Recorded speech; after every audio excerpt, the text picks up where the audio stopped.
We are back with an episode of Lubinski's Daily Dose. I'm Jim Lubinski, endurance sport coach, former professional triathlete, former professional ice hockey player, strength coach, all-around good guy, you name it, that's what I am. But hey, we are here, second day of the week, bringing you all the good info we always bring you. But we just got off our team call, 2 p.m. team call we've done for the last 6.5 years. What happened was, beginning of COVID, we had to look for something to keep our team engaged. So we said, hey, every Tuesday, 2 p.m., let's do a team call, bring everybody on, keep that community going. 6.5 years later, we still have 40, 50 people joining, and then another 40, 50, 60, 70 people listening to the recording after the fact. 6.5 years, every single Tuesday.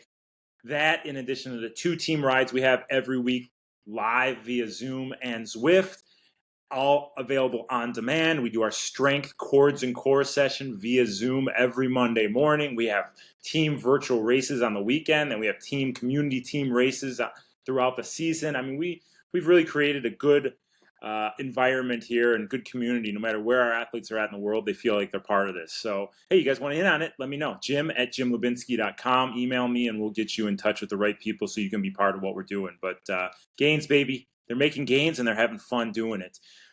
So we got off the 2 p.m. call, and one thing that we were talking about was kind of increasing load in your training. So then race day feels easier, right? So what got me thinking about this is this week we have the potential U.S. Olympians, the U.S. Olympic triathletes, potential U.S. Olympic triathletes coming in town, and they are going to the Olympic course in Venice. And we're supposed to get some big swell. We're supposed to get 5 to 7 foot surf, which if you guys don't know what 5 to 7 foot surf looks like, it is insane. It is intense, right? It's big. 2 to 3 feet looks big. 5 to 7 foot is like, you'd think it was freaking tsunami coming in. So we're getting some big surf. These athletes are going to go out there, not going to shy away, and they're going to have the lifeguards lead them through how to approach waves like this, right? Chances are on race day, they're not going to be this big. 2028, Venice, California, they're going to get some surf, but they're not going to be 5 to 7 feet. If they are, they're going to be ready for it because they're preparing in these conditions. But when they're 2 to 3 feet and everybody else is freaking out, all the triathletes from Hungary and Germany and Budapest and Russia and wherever the hell they're coming from, they're going to be freaking out. Our U.S. athletes are going to be like, we were 5 to 7 feet. This 2 to 3 feet looks piddlywinks, right? And then they're going to go out there and execute their performance because they've put on that extra stress in the training. But it got me thinking, what are other things that we do in our training where we overload the system, being smart, right? I'm not saying go run in a weighted vest because that's too much stress on your knees, too much stress on your ankles, too much stress on your Achilles, and we lead to injuries. Within reason, what are some things that we overload so then we bring it back on race day and it feels easier, it feels lighter. We strengthen the system both mentally, emotionally, physically with that overload. And then we bring it back on race day or bring it back on our main harder tempo sets, and it feels easier. Baseball, they use donuts on bats, right? They put a donut on a bat. They swing the donut before they get up there to the bat. They take the donut off, and it's like they're swinging air, right? It feels light as could be, so they have that much more speed and momentum in their swing. Ice hockey, we used to use weighted pucks. We used to take weighted pucks and shoot those weighted pucks, right? Shoot them, never at a goalie because it would put it right through his chest like a bullet. But you use weighted pucks, and then you take a regular puck, and it feels like, boom, oh, you're just flinging this thing like a biscuit, right? So we use weighted pucks. What are some other things that you guys do to overload yourself in training?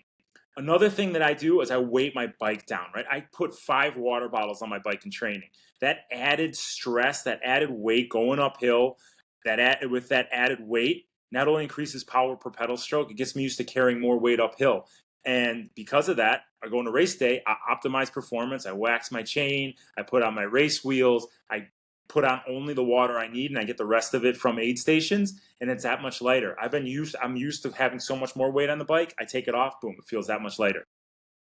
Another thing we use is the any buoy in swimming. We fill that thing up. It can be filled up. Chambers can be filled up on either side. And we'll do a pole set with one side full or 2 side full. It's like swimming with an anvil between your legs.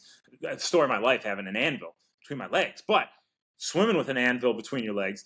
And then you take it off after doing a 500 pull with half of it or the full thing filled up with water. You take it off and it feels like you're just accelerating that arm through the water like none other.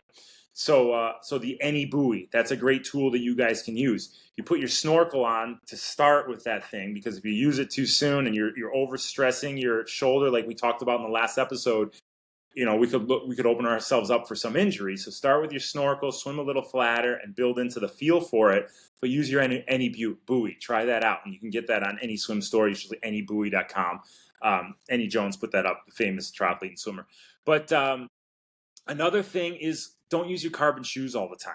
We have athletes always wanting to run in the carbon shoes because their ego they get a kick. Oh man, I'm running 6-minute mile pace in my carbon shoes. I don't want to take a hit to my ego and go back to my big clunky trainers. I'm going to stay in those carbon shoes. Carbon shoes are meant for race day or just key speed workouts. They're not meant for your everyday trainer. It's too much stress in the wrong area.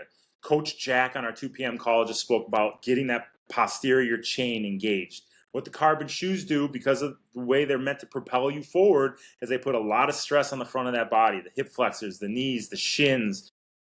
That leads to injuries if you overuse those carbon shoes.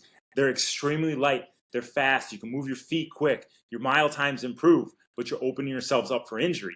If you take a hit to the ego, you use your everyday trainers that are a little more clunky. They don't feel as fast. You can't turn your feet over as much.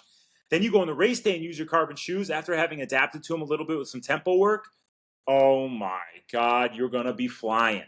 But check your ego. We're not looking at speed. You have a mile time or you have tempo time, race pace time with your trainers, and then you have a race pace tempo time with your carbon shoes. So you can wear just regular shoes as you're running, and it's going to keep you healthier, right?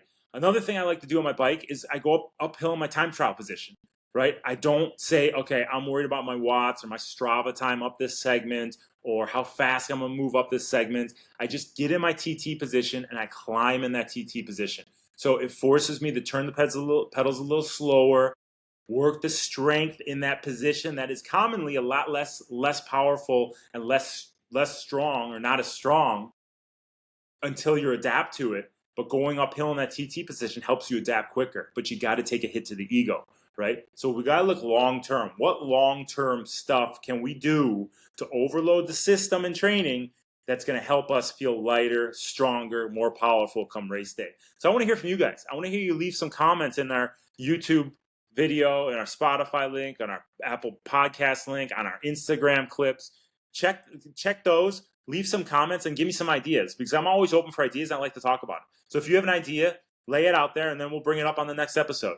So thanks for listening, guys, and hopefully I'm always bringing you good stuff day in and day out. Remember, tomorrow starts today. Get your shit done.